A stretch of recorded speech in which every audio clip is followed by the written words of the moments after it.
The river is an incredible life-giving resource on the North Shore. About 330,000 people drink from it every day. So my name is Castonguay. I'm the Executive Director of the Ipswich River Watershed Association. The Ipswich River Watershed encompasses an area of 155 square miles on the North Shore, Massachusetts, and Middlesex and Essex counties. Very diverse watershed.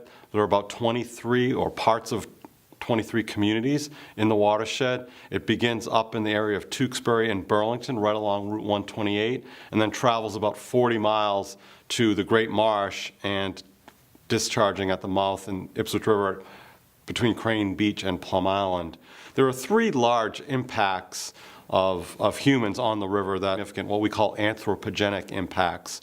The biggest issue for us in the Ipswich River watershed is water withdrawals. The river is actually what we call in the business over-allocated. In fact, there are more permits to withdraw water than physically exists in the river.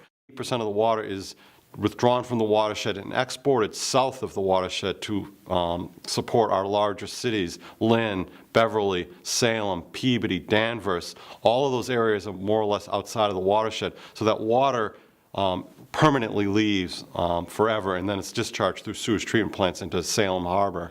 If we were to just use that water, treat it, and put it back within the watershed, we wouldn't see the impacts that we see today. The other big impact is development and land use. We've been living in this area for almost 400 years since European settlement. And parts of the area are quite developed. We have a lot of major highways, Route 128, Route 93, Route 95, crisscrossing across the watershed.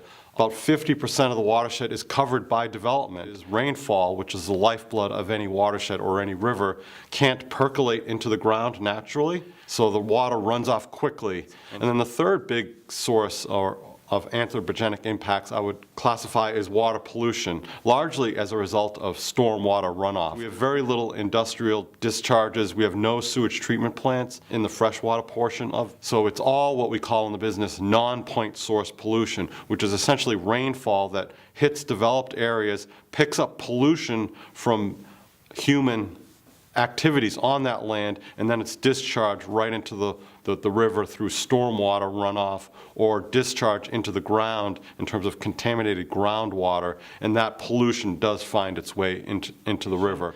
To find out more about our work and the river, but also the Parker and the Essex River, is really the jewels, I like to say, of the North Shore.